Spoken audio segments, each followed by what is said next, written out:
Hello दोस्तों, haunted YouTuber के एक और हॉरर वीडियो में आप सभी का स्वागत है।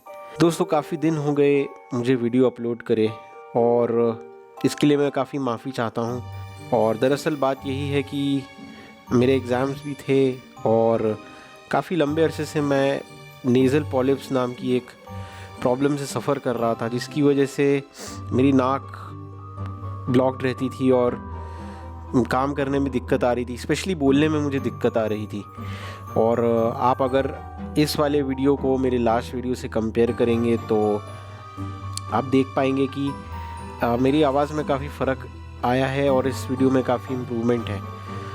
तो दोस्तों, बस ज़्यादा आपका वक्त ना लेते हुए इतना ही बोलते हुए मैं स्ट्रेट अवे कहानी पे आऊँगा।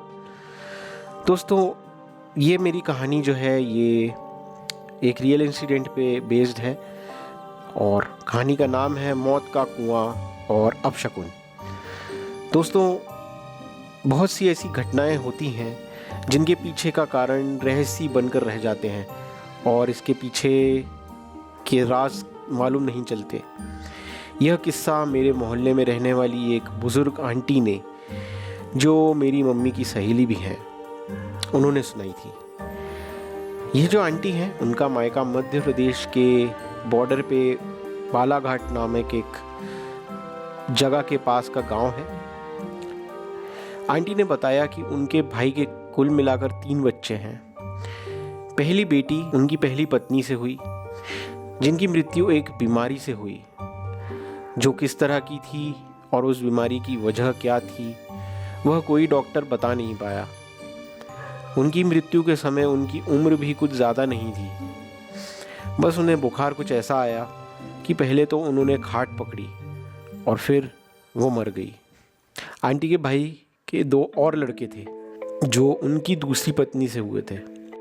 आंटी बताती हैं कि एक रात की बात है, उनकी भतीजी यानी आंटी के भाई की बेटी जब पानी पीने उठी तो रसोई की खिड़की से बाहर के मेन गेट पर उसकी नज़र पड़ी तो देखा कि गेट पूरी तरह से खुला पड़ा है। ऐसा लग रहा था कि घर के अंदर का कोई व्यक्ति बाहर निकल कर गया है। हॉल में जाकर देखा तो बाहर की तरफ जाने वाला दरवाज़ा भी खुला पड़ा था। सर्दियों की रात थी, इसलिए उसे ये मंजर देखकर हैरानी भी हुई और फिर वो उस कमरे में गई जहाँ उसके पापा और दोनों भाई सोते थे। वहाँ उसने पाया कि बड़ा वाला भाई वहाँ नहीं है। यह देख उसने पापा को जगाया और अपने पापा से पूछा कि क्या उन्हें आज खेत पर जाना है। पापा आधी नींद में खेत जाने की बात से इनकार करके फिर सोने लगे। तो उसने पापा को भाई के वहाँ ना होने की बात बताकर जगाया। पहले तो घर में और फिर आसपास के खेतों में, मंदिर और नहर की टेकरी पर भी ढूंढ कर आए, लेकिन वो कहीं नहीं मिला। ढूंढते हुए सुबह हो गई और उनके आस पड़ोस के लोगों ने भी उनके लड़के को ढूंढने में उनकी मदद की। ढूंढते हुए दोपहर हो गई।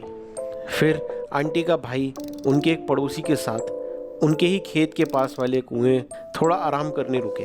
अचानक उनके पड़ोसी की नज़र कुएं में तैरती हुई चप्पल पर पड़ी। उन्होंने जब भाई साहब को इशारा करके चप्पल के बारे में बताया तो वो अपने बेटे की चप्पल पहचान गए।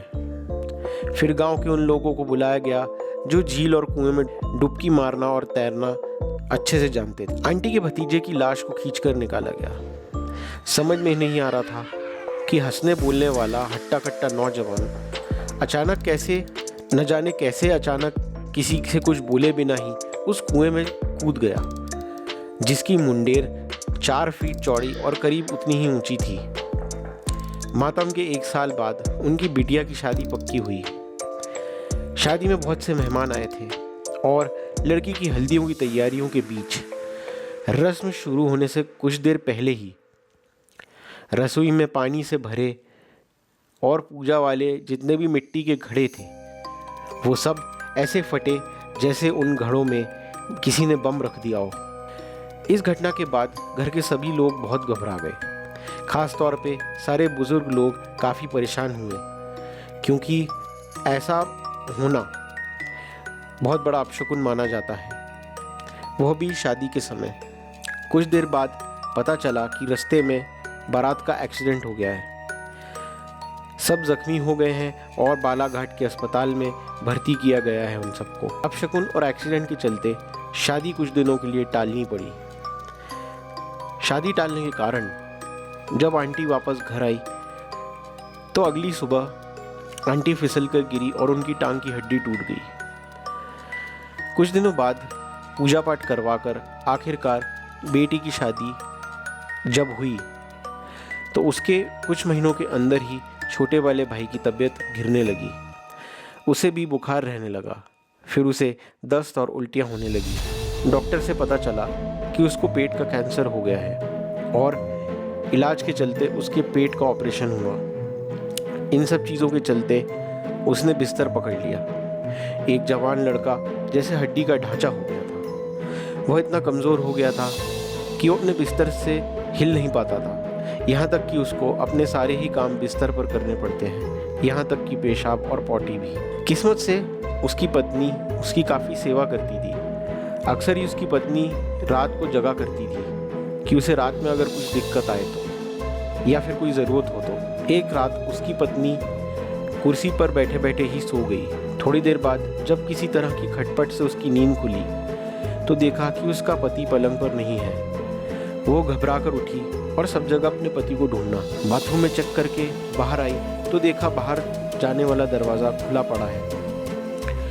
उसने दौड़कर मेन गेट को चेक किया तो वो भी खुला पड़ा था। बहू ने अपने सास ससुर को उठाया और सब उसे ढूंढने में लग गए। मोहल्ले में तहलका मच गया।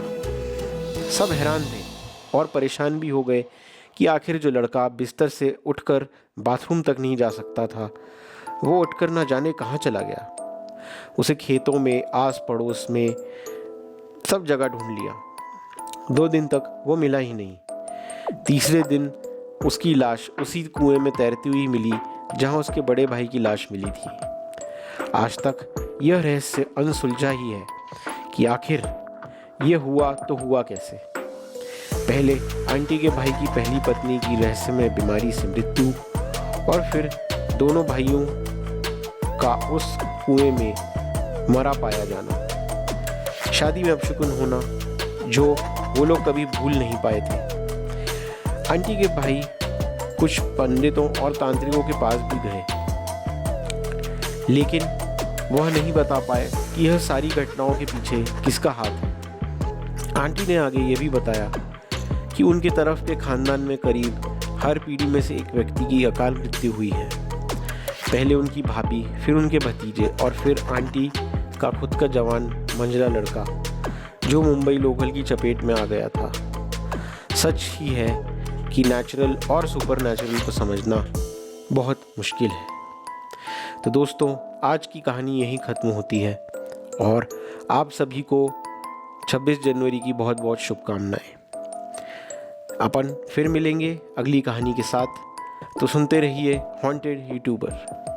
Thank you.